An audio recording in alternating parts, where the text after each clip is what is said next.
Ladies and gentlemen, welcome back to the Sessions Podcast, a show about the eSports and gaming industry and the people who work within it. My name is Matt Demers, and I'm your host. This week we talked to Jon Ore, who is a journalist for Canada's national broadcaster / news outlet, the CBC. I wanted to talk to someone about what it's like to cover video games and esports for a large publication that isn't focused to it. And he talked about what the pitching process is like, how to kind of change the writing for the audience, and where he'd like to kind of see things go. This episode was recorded on June 15th, 2016. Sit back and relax. Sessions is about the humans, not the handles. Ladies and gentlemen, Jon Ore, how are you doing, man? Hello, Matt. I'm doing pretty well. How are you? That's good to hear. Pretty much I was thinking about the last time we talked, or I guess the last time we talked online, and that was probably during playing D&D. Oh, gosh, yeah. At some point. D&D is a fascinating beast to organize online. It can be quite an interesting... I'd imagine... It's a little bit different from in person, but it's also kind of exhilarating online as well. Exactly. You don't have to leave your house. I think it's part of the appeal of esports in general too, is that you can get these kind of groups going without having to do any kind of major organization besides like Discord or Skype or anything like that. Mm-hmm. We're all very easily connected these days. Yeah, sometimes like in a weird way. Let's put it that way. Like I think I was thinking about this because I got reminded that it was like four years since I graduated journalism school. Oh, yeah. Yeah, and that's just some nuts stuff. And for people listening, it's like I met Jon, I think, through J School. I'm not sure. Yeah, through mutual friends in J School was, I believe, the first time we met. Yeah.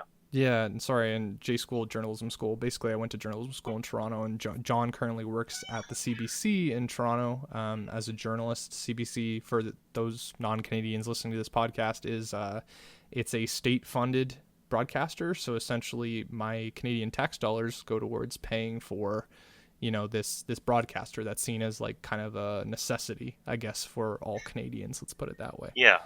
Just to reassure, I believe the levy for every Canadian is about $34 a year. So, 1-to-1, I'm probably receiving a thousandth of a fraction of a cent from each individual. So, Matt isn't really on the hook much as we would like to hope. I like how you've done the math. I like how you've thought of, this is exactly how much money I'm making from people. The topic has come up more than once. So I also went to a private school, a Catholic all-boys private high school. So, high school boys are often very snarky and snippy. And every once in a while, the discussion to a teacher or involving a teacher would be along the lines of, well, I pay your salary. And oh, Lord. You know what? That gets shut down really quickly. Yeah, so, I'd imagine. So I guess. Anywho, yeah. Tell us a little bit about what you do at the CBC. Mostly, I'm kind of hazy on it, just in terms of just like I know a lot of my friends have worked in very kind of temporary roles there, so I guess I just thought I'd ask. Yeah. So I work for CBC News Online. I jump back and forth to between a lot of different jobs. Usually, I'm covering the arts and entertainment beat or the technology and science beat. I also work on the social media team. There are a bunch of us who kind of go back and forth between a whole bunch of different desks. But ultimately, we're covering news online primarily. That's cool. Occasionally we work with our colleagues and partners in broadcasting, so television and radio. So it's an interesting exchange of skills quite often, and we get a taste of everything there, which is probably pretty cool and a unique opportunity for a lot of people. Yeah, like basically what I kind of understand this as is like you, as working those beats, you kind of have the opportunity to just pitch what you think is newsworthy or something like that, and then an editor is essentially okaying it. Like that's how essentially I experience things at the Globe and Mail or any of the other kind of papers. It's if you're working a beat, you're kind of just like looking for that okay to move forward with something. And from what I understand, like you kind of get to do that with video games every once in a while. Yeah, it's actually interesting. In the last few months, I'm kind of the official or formalized at least part of my week is dedicated to video game coverage. So I work with the arts and entertainment units to look for interesting stories about games, fascinating games coming up to review. Perhaps I speak with publishers or their communications arms to hopefully look for interesting angles to games, whether it be the newest the newest releases, or whatever the latest controversy is, hopefully with an interesting spin. So yeah, through a bizarre turn of events, I'm now responsible for regular video game coverage on CBC News .ca at least. Yeah. Do you have that weird stereotype of being like that nerd at work that people are just like, oh yeah, it's video game stuff, you'll just hand it over to John? So well, I've been having the opposite problem. I mean, as far as corporation wide. As far as the people who I work with, a lot of us are around the same age group. So I mean, we know games. Not everyone is a hardcore gamer, but everyone, they know of games, or their kid plays games, or their partner has grown up playing video games. So yeah, it's not as weird as you might think. In the wider corporation, the CBC is a very big place with a lot of different people and different teams. So your perspectives on it will vary quite widely. So there are often stories about video games that are produced or pitched or written in different centers or different teams, and they might be taken by a general reporter. So it's the general kind of entry level perspective, which is totally cool. But occasionally I'll see a story. It's like, oh, that's interesting perspective, and it's kind of cool that we're covering games like on a semi-regular basis everywhere, really, because it's kind of permeated our society in the way that a lot of general media has. But I'll see something and hopefully I can suggest, this is really cool, but here's another way to look at it, or a different angle, or something just beneath the surface that hopefully is worth looking into next, or the next day or the next week. So I mean that's where I am. Hopefully we can get beyond the surface level more often than not. But it's an interesting journey at the moment. Part of why I wanted to talk to you was mostly just because of thinking about that beyond the surface level thing, because not only do you have to balance just general coverage, you kind of have to write for an audience that isn't exactly clamoring for video game news. The way I thought about it was when it was the hardcore video game fan. I used to write video game reviews for the Toronto Star on a freelance basis, and it was just the regular video game player or enthusiast is not going to go to the Toronto Star, large daily newspaper, for their video game reviews. They're going to go somewhere that can either go a little bit more in depth, or someone that can whose style they agree with. Essentially what I was writing for was husbands and wives who, or moms and dads essentially, who wanted to make sure that the latest game was either good for their kid or wanted to buy it for them. Yeah, so it's interesting. One of the tenets that I was taught, this is relates to video games, but also anything else, is when you are pitching a story, you have to think, among other things, what would a grandma in Timmins, Ontario think of this story?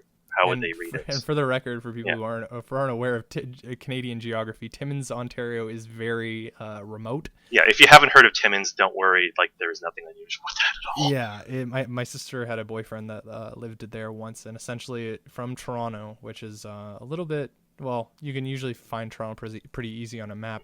It's about 5 or 6 hours drive north. There's not a lot to do up there. It's very snowy in the winter. It's very kind of remote. And as John's saying, it's the CBC isn't just for Torontonians, it's for the entirety of the country. So well, I mean, theoretically, yeah. Theoretically, it can get a little centric at times, but at the of course, it's always hard because the Toronto Star, you might, if you're writing reviews for the Toronto Star, you might have a small group of Toronto gamers who will know, oh, I know the one or two reviewers there who locally cover games. That's kind of cool, but I mean that isn't wide enough of an audience to rely on with that kind of stuff.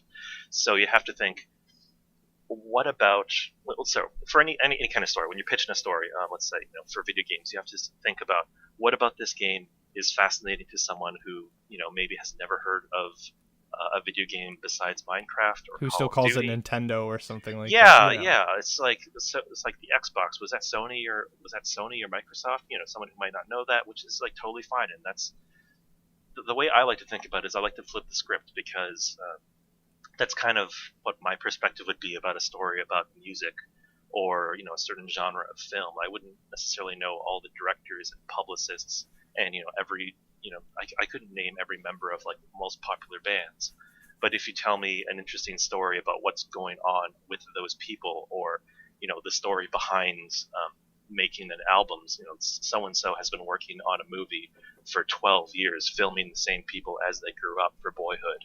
Like, that's a really interesting story, even if you're not invested in the actors or the directors' lives. Like, Yeah, already, there's a human element there. Yeah, well, that's just it. You have to find the human element. For games, it's kind of hard because the industry tends to hide those, or maybe not hide those. It's like the games industry has never, or very rarely, put the humans or the people behind the games first and foremost, like in the spotlight. So it can be kind of hard to find those. Although with esports, it can be great because like the players are often front and center, and that's kind of an advantage, right? I think that's a great advantage of esports anyway, in terms of coverage, is that we get to borrow all the best parts of sports reporting. Yeah.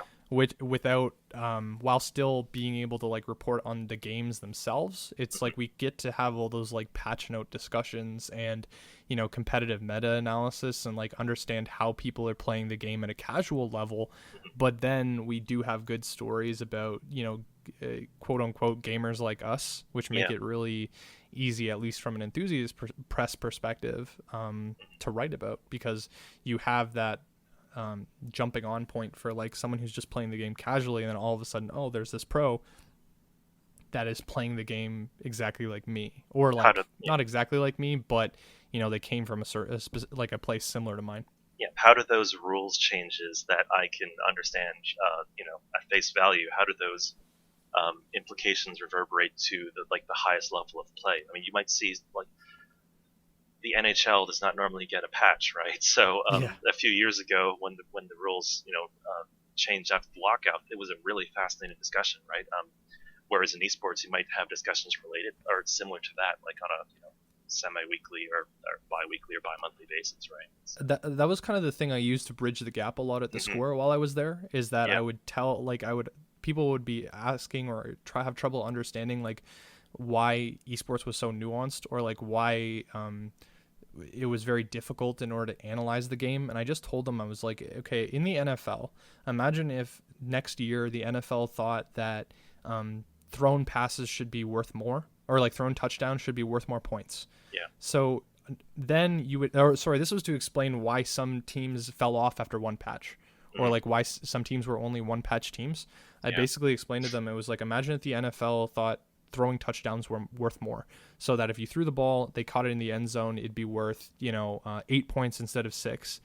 So eventually you'd have these teams that were already good at throwing and had a really good passing game and good receivers and safeties and that kind of stuff. They would do really well because they'd be able to score higher amounts of points, and then they would also be able to defend really well against people trying to throw points themselves. So all these teams that have invested millions of dollars into having a good like line, or not necessarily a good line because that's essential for defense, but like having a good running game with like linebackers and that kind of stuff, they would be at a disadvantage because they wouldn't be able to score as many points as like a primarily passing focused team. Yeah. So like imagine though, if you were a team and after a year of this, you decided to go all in on the next draft, being like, okay, we're going to go all passing. We're just going to go passing. That's all we're going to focus on. We're going to get really good at this. And then the year after, the NFL just decides, we're just going to balance it so that running is perceived as harder. So we're going to make that have more points instead. Yeah. And then eventually you're sitting there with your draft or your strengths based around one style of play. And then you have to suddenly adapt to it, an entirely different way of playing, or seeing your successful way of playing just completely changed or devalued. Yeah. It's like the versatility that's needed to be a dynasty esports team, especially when careers are so short at 2 or 3 years, is just really understated. It reminds me of my old times playing tabletop games like Warhammer or War Machine, where there are a lot of armies that focused very much on one style of play, whereas I think the jack of all trades army makeups were a bit more versatile whenever there was a major rules change. I mean, going back to the professional sports example, it's interesting because I guess at that level, profitability and consistency are key. So you would because of those very reasons that you were just talking about, you would never see like major sea changes in the rules or rules tweaks because so much is on the line with building the business and the teams and the players the way that we already know. Like, just think of if you even tried to explain how the CFL works compared to the NFL, someone who lives and breathes the NFL would probably think we're crazy. Yeah. I mean, the best example is like, well, imagine if the NFL played along the rules, according to the XFL for a season. See what would happen, right? That'd be great. The funny thing about the XFL, there are a lot of funny things about the XFL. Yes, there's a lot of funny things about the XFL, but the XFL actually introduced that the wire, like the overhead wire cam. Mm-hmm. That was like the main thing that got held over from the XFL to the NFL, was that they introduced like that camera, and I think there was like one other thing in terms of in some rule got ported over. But I was reading about this, like I read an article, like both you and I are kind of closet wrestling fans, so like every once in a while there will be like a retrospective about like what the XFL like brought to actual football, and it's interesting that like one piece of production value, that like floating overhead cam, was XFL first. It was too strange to survive, but also too interesting to forget. Yes, exactly. He hate me, etc. Oh man, yeah.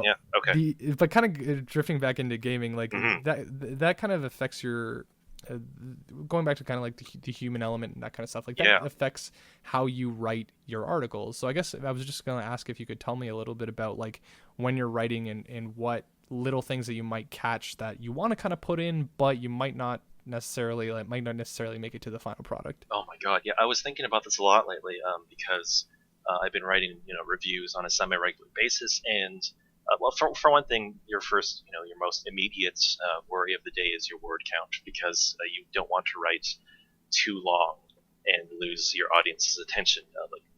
As a good example, or an analogy, like writing for CBCnews.ca, we write, I guess you could say, newspaper-style articles. So the people there are looking for the news. They read a page for up to from 30 seconds to 5 minutes at the very, very most. So we are not making 2,000 word magazine style features every day where you can get to every nuance about your topic to the nitty gritty of like, oh, this is how they decided the angle of the angle of the bend in a macaroni thing for Kraft Dinner, right? You would never get to that with a major story. Yeah. On a news site like this. So yeah, like when I'm writing a game review, I try to start with the broad strokes of, if you've never played this game before, here is what you're doing. Here is what happens on the screen.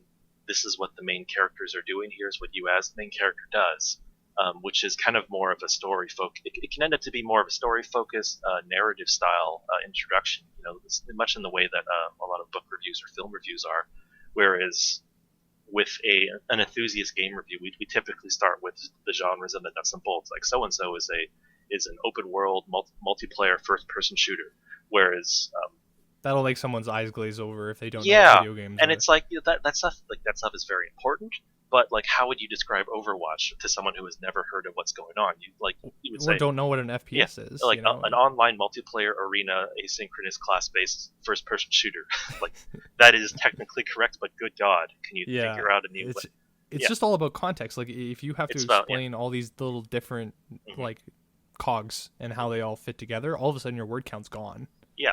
And like you're gonna lose them. Like, for something with Overwatch, it's like, imagine like a colorful cast of characters from a Disney or a Pixar game or a Pixar movie playing a really intense game of capture the flag, and like starring a cyborg gorilla and a cybernetic Lady Pharaoh, and like that might get their attention more than starting with the genres or the mechanics. So I mean, that's kind of where you start.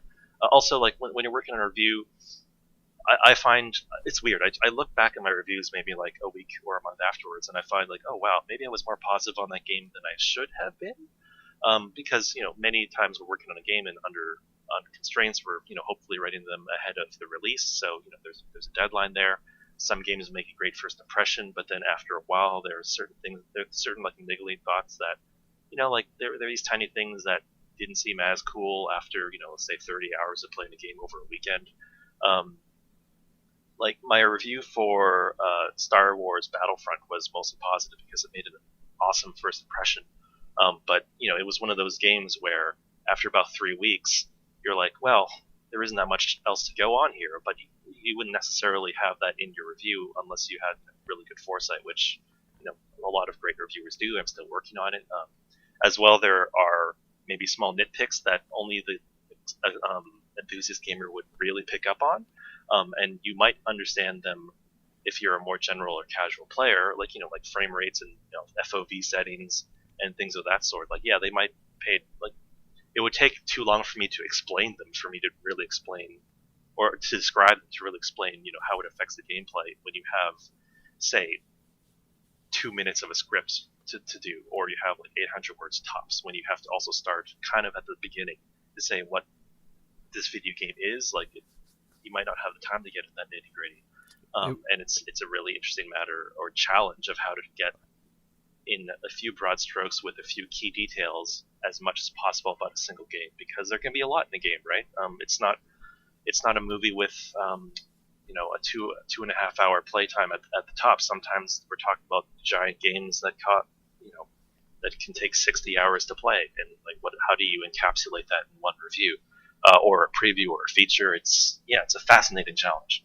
It's like how much, like you were saying, it's what kind of the first impression is. It's like, I remember, like, I hate to bring this back to me over and over again. But by all means, go ahead. Well, with the star interviews the star reviews that I was doing, I would have 2 days to essentially buy a game on its release date, and then which was like a Tuesday, and then have the written review out by a Thursday. And it was I had 600 words, and the half of it would be about the premise, and then half of it were about things that you could kind of grasp in the first 2 hours, which were like, how are the controls, how's the graphics, how's the audio, and like, say it's an Assassin's Creed game, the first 300 words would be like, okay, this is the latest addition to the Assassin's Creed franchise, Ubisoft's like flagship product. Say if it's like, this is a yearly iterative cycle, like how they did for a while. It's like, you say, okay, the last game was well received, this one's looking to build on it, or if it's a direct sequel or something like that.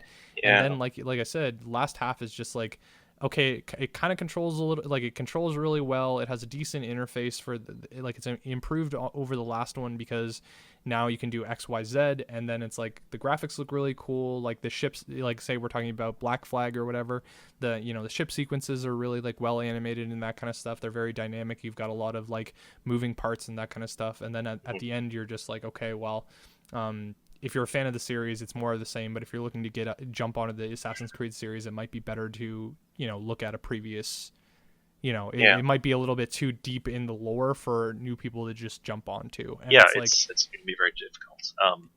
You have to kind of like be very, very conservative with your wording. It's like, I got interviewed by the CBC. One of my J school friends was working in Saskatoon, and he wanted to talk about. They were doing a local story on 2 YouTubers and streamers who were like trying to do some like really like just basically it was just a novelty piece on it. And he interviewed me over Skype, and we talked for like 5 minutes, and literally only one sentence of that interview got into the actual broadcast. That's another interesting thing, because people don't often realize that there's a lot of work behind the scenes to work on a story, especially if it's a feature article.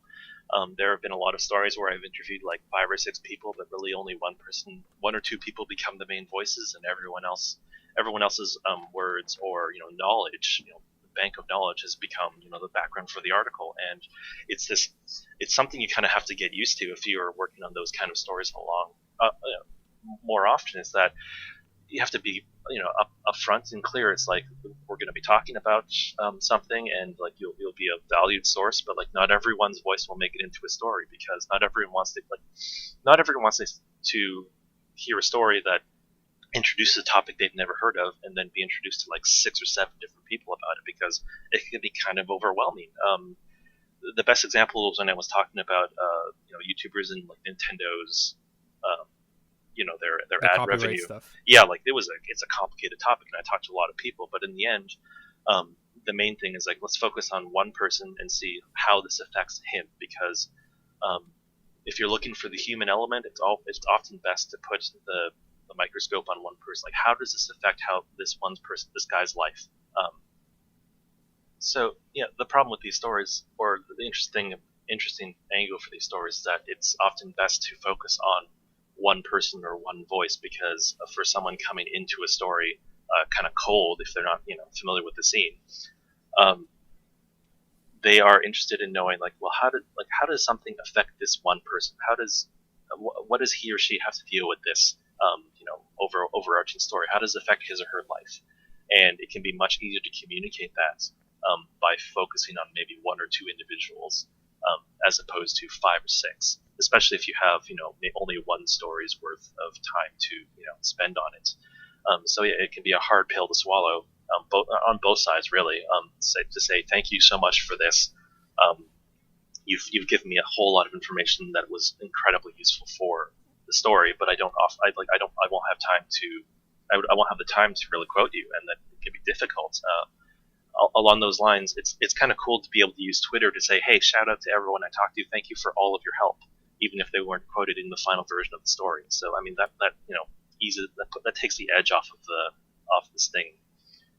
Definitely. In the end, I think it's that was a horrible mixed metaphor, but I mean, No, I totally get you on that one. I think that happened to me. There was an ESPN article about Faker that happened a year ago. I got reminded about it on my Facebook feed today because that was today's the 1 year of that. Cool. And I talked to the main writer for a while about just esports in general, and she was gonna put in one quote of mine and didn't. But I was just okay, at least I got to be part of that, and at least I got a little bit of a shout out. But I mean, hopefully if you have the input and the writer or the journalist knows that hopefully everyone you're talking to is a useful source in some way and can give some insight into the story. Maybe it's it can read cleaner if it's not just a string of quotes of people who you all have to introduce, right? So it's difficult. And then if you try to fit in everyone, it can be really weird because you'll have here's one line from a dude in a Skype interview that we didn't even get to properly introduce. I think what was the story? This is back to wrestling. There's a story on the National about, I think this is back when the Ultimate Warrior died.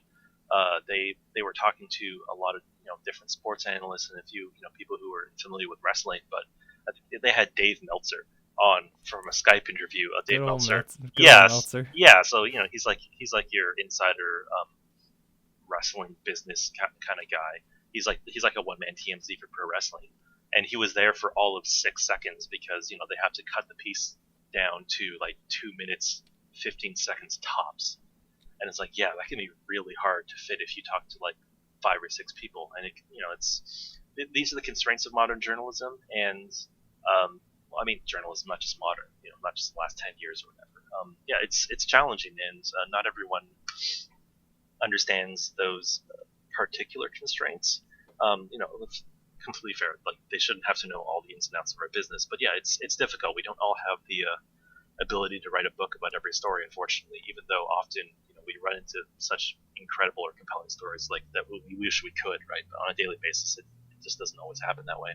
Yeah, something that I was thinking about just now was it's like The Room, the Tommy Wiseau film, where you are introduced to so many characters and so many different backstories that when they show up randomly or when random things happen to them later in the film, you're like, hey, wait, who was that? If you only see someone that's quoted once or twice in the story, and then especially if they're quoted at the beginning and then they show up way later in the story to round it out, you sometimes have to go back and read to the top and be like, who is that person again? What's the context that I'm looking at with them? And normally most people won't. It's like reading where you lose them. It's like reading the Game of Thrones books. I mean, there are just so many characters. You have to keep a spreadsheet to keep track of them all. And even on the show, when characters return after 4 or 5 seasons, quite often you have to go, oh wait, who is that? We need to look it up. What did you do last time? Yeah, it's wait, I thought you were dead or not, or am I supposed to know whether you were dead or not? So thankfully that dead or not story or question doesn't come up in real news stories. But yeah, it can be hard to follow, and it's a unique challenge to be able to tell the story with the most compelling voices in a way that can hold the attention of a reader who might not necessarily be knees deep in the scene, right? So knees deep, that didn't make any sense. I apologize. No problem. Yeah. So how come how do you kind of deal with the backlash, or I guess the perception of that those stories doing a very big disservice? Because I think I see a lot of people when say CNN or say the BBC or say another another outlet, like a large outlet, will cover esports, I think a lot of people within the scene kind of get a little frustrated because they Oh, cover the same old storylines. And like I imagine you as a gaming fan oh man, can kind of empathize with that, where you're just like, okay, we've heard enough about Faker, we've heard enough about COD, we've heard enough about Nade Shot, that kind of stuff, and oh, it's like like not even to that level. Like like every few months you'll see a story is like this 21-year-old makes money playing video games. His mom had no idea, and it's like that is the basis of it. Like he learned how to go up. He looked up on YouTube and realized that people were making money playing video games, and now he does it too. And that's the extent of your story. And it can be really frustrating because like, oh man, like yeah, sure, but that's the beginning of the story. There can be so much more. There's so much more going on there that like we only get it. We don't even get a glimpse of. And yeah, it can be super frustrating, and it's a part of the reality that this like the esports story or the YouTuber story is still very unfamiliar to the wider audience. And when you get different when you get different YouTubers or pro sports guys or pro esports guys highlighted in like one in Newfoundland or one in Victoria, BC. For a lot of like a general news outlets audience, this is the first time they're going to be hearing about it, or like they might have heard about it once last year, but you kind of have to get them up to speed again. And especially for a general assignment reporter, this might be the first time they've ever been assigned that story. So yeah, it's difficult, especially in a general news outlet that video games and like especially esports, there is probably not going to be someone on the games beat at most local radio stations. that So kind of gets rolled into tech if they have a tech section. yeah, it depends. That kind of stuff happens organically. Like most I've of my also felt gaming, it gets rolled into business, and yeah, business sometimes doesn't cover it from like it's a really weird intersection between sports and business and tech and yeah. gaming. Gaming And is fascinating because there is like depending on what part of it you're looking at, there's a business angle, there's a technology angle, there's an arts angle, arts and entertainment angle. For esports, there is a hard sports angle. So yeah, it's this fascinating intersection between a lot of different places, and where it ends up on your website or your newspaper typically just happens organically. Like most of my gaming coverage is part of the arts and entertainment group because they're the producers and the editors I work with. Whereas like at the National Post, it's under tech section mainly because the reporters who pushed for gaming coverage had typically been working under the tech section. shout outs to Matt Hartley. Yeah, totally. No So longer there, but yeah, he gave me my first like tech reporting work at the hmm Financial Post. yeah. So it's one of those things where gaming it's still relatively new. So it's a matter of figuring out where it fits, who covers it, and who knows enough to find the greater context of okay, here's something that's happening. Has it happened before? What's new or interesting about this particular story? It's like any other new, like relatively new beat. It has to find its place, and um, there often won't be people who have like that institutional memory of the context of what happened, like what is the historical context of this one story, and then that just takes time. It reminds me of so yeah, way back at Ryerson when I was working on a story about the Queen's Park, so the provincial politics Basically, our news state beat. senate Yeah, kind of thing. yeah, sure. So like the biggest problem was that there are increased like diminishingly there's a diminishing number of reporters at that bureau who have been there for a long time. It's often with newer newspaper magazine reporters who have been assigned there for like about a year or two. They might be fresh out of J school, or they might have been doing another beat. But when you're there, you just jump in and you're there for maybe a year or a few months at most. You have to learn a scene from the beginning. You don't You have to have learn how like to walk. you have to learn how to walk before you can run, and like there are very very few people with that long institutional memory who've been there for 30 years and can contextualize what the news of the day means compared to the last 20 years. And yeah, it's like even with like any other scene, it's become more and more difficult in journalism just in general to have people in every possible beat. And for video games as such a new relatively new scene, um, it can be way harder to find that. Like we always kind of have to start from the beginning. Like I might be the one person who would suggest an esports story, but I am by no means an esports reporter. So it's it's a matter of looking into, okay, why is this story big? Has it happened before? Who do you look for? Like often I turn to you, Matt, for some extra context. Like, hey, this guy is in the general news for something he's doing. Like, is this worth doing? Like, I was just speaking to you earlier. LCS is coming to Toronto, and like, so the big pitch to my editors is like, hey, people are playing video games. It is going to fill the Air Canada Centre, and that's kind of insane. But as far as like who are the players to watch, what's going to happen, like What I think you asked me like who are the Canadian players that are worth talking to. It's like you have to kind of chase that angle as much as you, or like any angle that makes them perk up. It's like for me, I always thought that money was a big one. Whenever you can, that's why the international always brings really big headlines, because the crowdfunding always swells the prize money by an absurd amount. And see, that's the hook. But then you have to say, well, what else is there, right? You have to grab me too. Like, what can usually for the CBC or like for any of the other papers, it's which Canadians are competing. Like totally. What's the Canadian element there? Like what was like his name? The Dota player who was featured a few years ago. RTZ? No, like Owie 2000. Oh yeah, Owie. Yeah, Curtis. Owie. Yeah. Yeah. So it's all by handles that I don't always know how to explain or how to pronounce. But yeah, it's like what's the local angles? Yeah, that's the biggest thing. So. I helped them with a story. They were doing it in BC. It was fantastic. Yeah, it was a fantastic. It might have been the best story on esports that the CBC has done since and to date. So yeah, it's always a matter of like, well, what would interest someone who isn't into esports or into professional video gaming. I mean, one is the money angle, because everyone can understand dollar signs, and two, like, is there anyone local who is in the scene, because like the local or the domestic connection is always important, especially at a place like the CBC where we like to put a spotlight on the Canadian angle of stories where other outlets might not be compelled to do so. Is it tiring to have to be like an advocate within the organization for that kind of stuff? It is exhausting.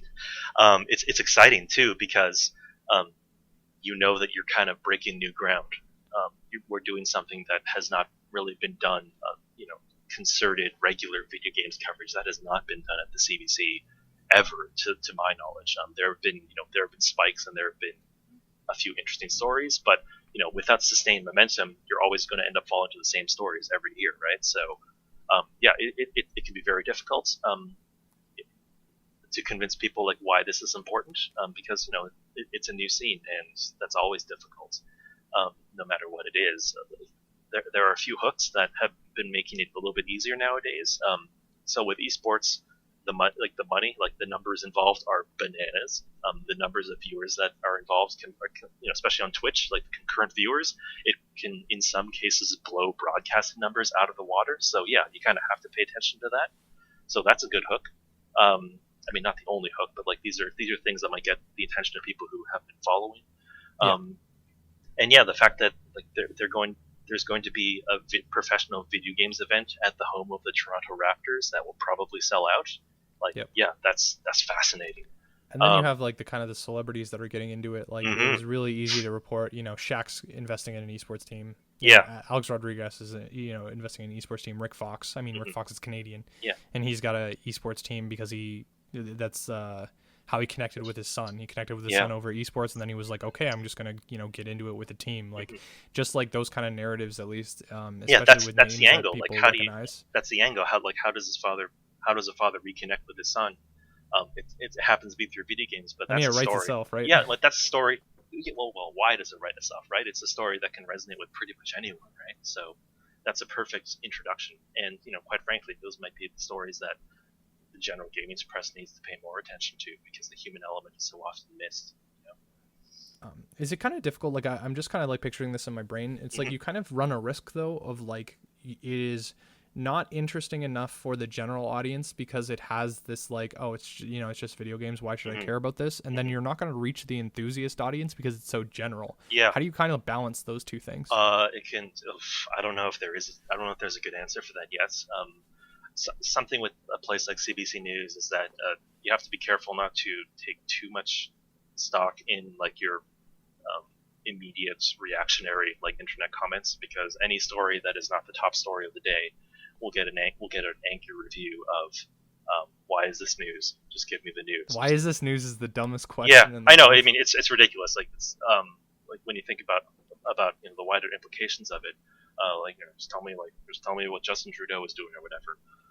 Who is by the way, if for those who don't know by now, Canada's Prime Minister. Canada's Prime Minister, possibly the future Prime Minister, according to the Deus Ex timeline. We'll see how that continues. But yeah, it can be very difficult. Wait, sorry, explain that again. So there was an Easter egg in the last Deus Ex game, Human Revolution. You kind of went and you found like an official's email referring to Prime Minister. They're talking about the Prime Minister, and where they're trying to find I believe they were trying to find the correct accommodations for Mrs. Trudeau, who they mentioned. So yeah, Trudeau's name was there. And it was kind of a joke because this is in Montreal. Yeah, sorry, this is in a level. You're in a newspaper in Montreal. Yeah, I think you're in Picus or whatever it's called. Yeah, the game was made in Montreal. Montreal, yeah. And so it's set in a cyberpunk-ish future in 2028, I believe. But the funny thing was that the game came out in 2011. A few years, like at that time, about 5 years ago, it was kind of like almost a joke to believe that Justin Trudeau would be Prime Minister. Like he was not really seen as like a top level player at the moment. So with their sequel coming out next year, it'd be really interesting if they address that Easter egg again, because as he is clearly now the Prime Minister. We'll see if he is we'll see if he's our Prime Minister into our cybernetic future. That's a weird tangent. That'd be amazing. Just like they make a joke about him being a cyborg or something like that. Like even just like small little things like that. Like I can imagine the CBC or someone just doing a little sting, like maybe like 400 words or something like that, being like local gaming company predicts the future or something like that, or like that'd be wonderful. Is Justin Trudeau going to be like a cyborg prime minister, and then you just like according whatever. But yeah, I'm sure our political pundits would have a field day with that. But anyways, I'm sorry, what were we talking about? No worries. We were just basically talking about like the kind of like why is this news kind of question, but also just like I just thought about it there where gaming stuff you kind of have an easier sell than you did maybe like 5 to 10 years ago, because at least the comic book movies are kind of doing well. So I feel that I don't know if they're doing well, but they exist again. Yeah, they exist again, but they've at least, even if they're just downtrending now, they at least went through a giant explosion where all of a sudden nerd culture is a lot more mainstream and a lot more accepted. So yeah, that's kind of the advantage of working within the arts and entertainment group, because we are often working on stories in the arts and in different genres that might not necessarily be like top news of the day, but like here's the latest scene in Hollywood or film, or at another level like theater and ballet even. They're not necessarily things that everyone is a super fan of. There are certain niches there. But everyone understands the the cachet of covering these kinds of news. So to have video game coverage, which is both a giant business but also an interesting field of expression for independent creators, if like along those lines, it fits perfectly with film and books. So they sit side by side very well. You'll understand that you probably won't get every single person's attention who ever listens to the news. But if someone is looking at, say, the A&E page, and there's an interesting story about, like, say, diversity in Hollywood, by the way, here's the related discussion about diversity in video games. Like, yeah, you'll find some very fascinating and related through lines between those two stories and those two beats, and it can be valuable as far as that exchange of skills and knowledge. So I mean, you're just taking hooks from one another, right? Yeah, you're saying, okay, like how can we kind of spin this into gaming, or like how does this contribute to, a narrative that other industries are having right now? But in the end, like maybe like those are the most interesting stories. And as far as reviews go, like it would be imprudent to underestimate the fact that games are a giant business. The numbers perhaps are a little bit harder to pin down than a place like Activision would love you to believe. But yeah, a lot of people play video games. As many people play video games as there do who go to movies. So yeah, we are at a good point to start to say, hey, here's a like you probably know what a video game is, so let's at least start there. People know what Call of Duty is. Everyone knows what Minecraft is. So like we have at least one foot in the door. We don't have to say, although this happens sometimes. Hey, you might know.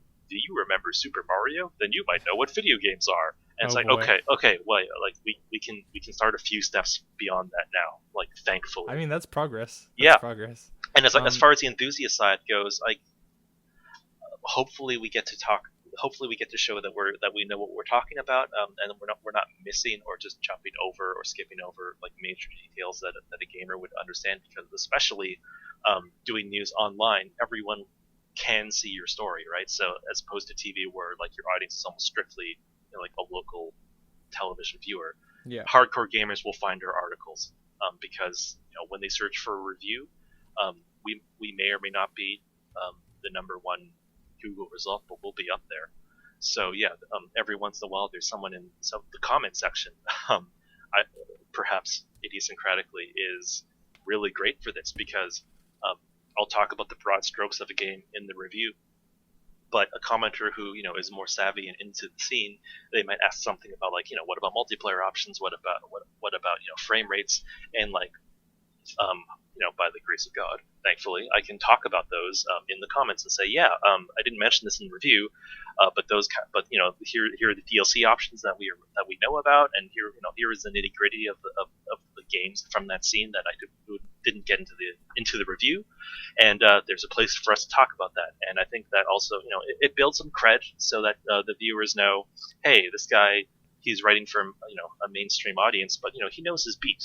And that's so you're saying good. there's something good to come out of the comments Oh section. my god, it can be hard to find, but sometimes with the right audience, like yeah, it can be good. Not to mention that when staff members respond, like our comments kind of get pegged to the top. So Yeah. hopefully the more useful conversations will spin out of that. But yeah, I mean it's more like in the scope of an article on a mainstream news site, we won't necessarily get into things at a technical level like say Digital Foundry will do. Yeah. But if someone asks about that, yeah, hopefully we know enough to talk about it or to address it or just not to dismiss it, because that's the worst thing you want to do, right?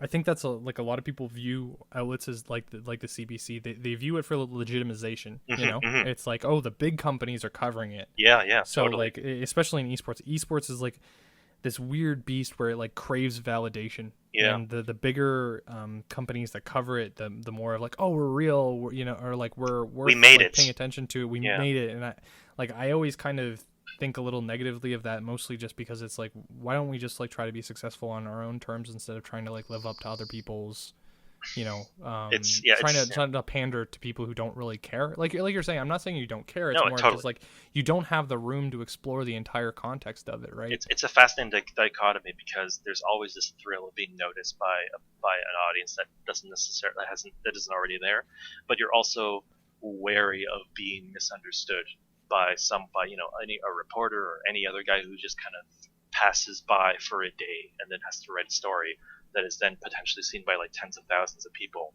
It's like, well, what does that guy know about our scene? He doesn't know this thing or that thing or the history behind that that rivalry. But at the same time, if someone gets it and also acknowledges the fact that, hey, I'm not embedded in this every day, but I can understand the value of what's going on here, I think that's where you'll find good coverage and hopefully good reception to it, and hopefully the tendency to say hey, this is something that is cool, and maybe we'll follow up if something else comes up. It's not just a one-off throwaway story for the week, if that makes any sense.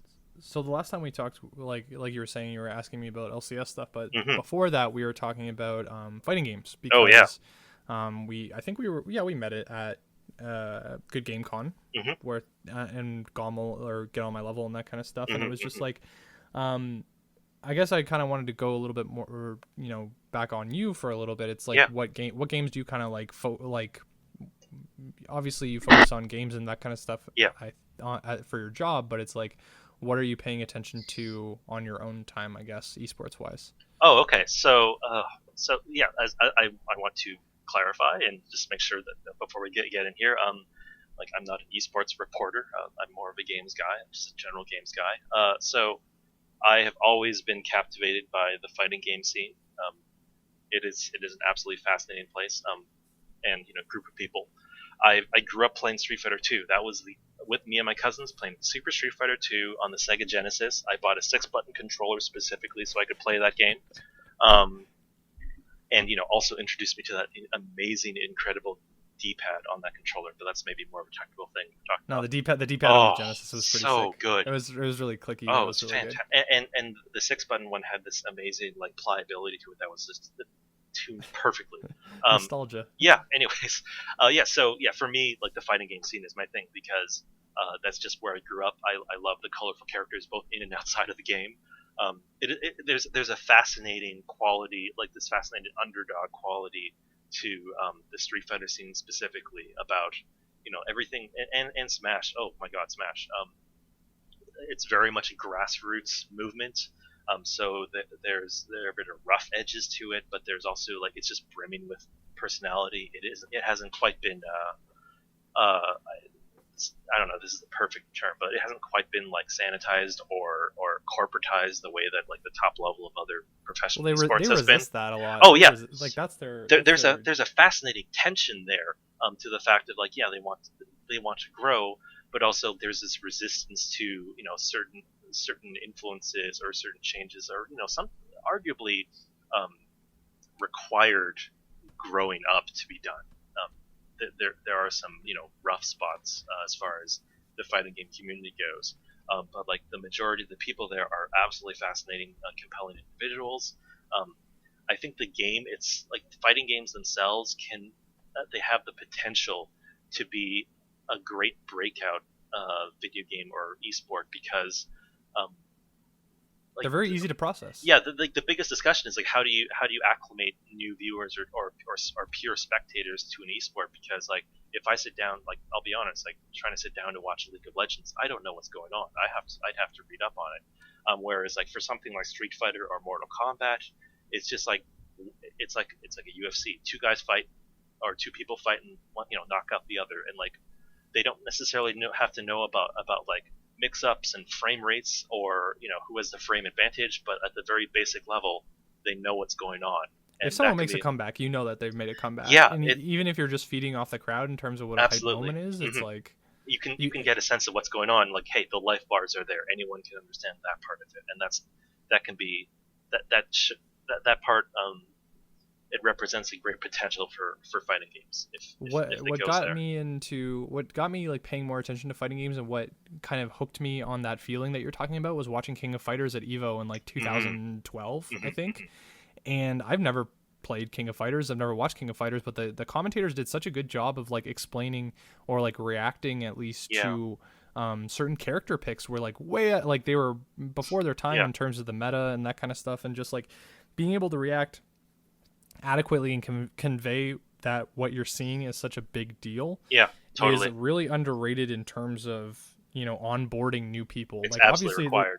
It's really good in terms of the experience in general, but in terms of onboarding new people, being able to balance catering to the new a new person watching and catering to a hardcore audience is just it's such an important thing. Like anything else, it's about telling a story, and other traditional professional sports have to deal with that as well. If you get bogged down in stats and histories, that can be difficult. The weird thing was one of the most compelling moments of I think last year's EVO happened at the Street Fighter character select screen, because for the most part, most players have one character or maybe two that they main. That is their main character, whereas Korea's Infiltration tended to play everyone in Street Fighter 4 at some level. So there was this incredibly intense moment between him and I want to say it was either Takedo or Kazunoko, another top Asian player, where he had Infiltration needed to figure out who was the best counter pick to the other player's character. I believe it was Neville Ryu, although don't quote me on that. And he spent the two of them were spending upwards of 15 minutes at the character select screen, and there was this huge tension of what is he going to do? What is he going to pick? And what is he going to commit to? And that decision was as important, and as a result, it was as dramatic as any moment within a fight. And I thought, you know what, this is kind of insane it's kind of crazy. Like I can't think of any equivalent to this in another professional sport. Maybe like in golf is like, what kind of club is he going to choose? I don't But know. it doesn't have that kind of No, excitement behind it. I have no idea. And like that, those kind of moments are so cool and kind of unique to esports. And like, yeah, if you can communicate why that moment is important and see like why are people flipping out at two guys staring at a screen, like that's kind of awesome. I mean, that's kind of where you are, right? Like we were Mm-hmm. just saying, where introducing the new person, but still having enough things to satisfy like Mm-hmm. the core. Yeah, Like that's kind of your job in a nutshell. it's a huge challenge, but like when someone manages to get it, it can be hugely satisfying, and it helps advance the dialogue of the whole industry. To be honest. That's cool. John, thanks so much for talking. Where can people find you on the internet? Yeah, well, you can find me on Twitter at Jon Ore, JON_ORE, and yeah, you can find me semi regularly now on cbcnews.ca. That's great to hear. Thanks so Cool. much, guys. Thanks for watching and/or listening, I guess, to the Sessions podcast. Again, this is a podcast about people who live and work in the gaming and esports industry and how they survived. Again, thanks to John for being my guest today. If you guys want to subscribe to the podcast, you can on iTunes and Google Play. You'll be able to find that in the show notes if you're watching the VOD, or if you go to sessionscast.com, there's a big old subscribe button at the top that has all the different ways you guys can subscribe. If you want to support the podcast a little bit more directly anyway, and my work, I guess, in esports, you can check out patreon.com/Matt Demers. That's where you can find a number of different incentives for you guys to kick money for things that I publish, and you'll be able to get cool things like show notes and tea recommendations, because I'm big into tea, for all that other stuff. So thanks again for listening. We will be back next week with another episode, but until then, bye for now. Thank you for having me, Matt. No worries.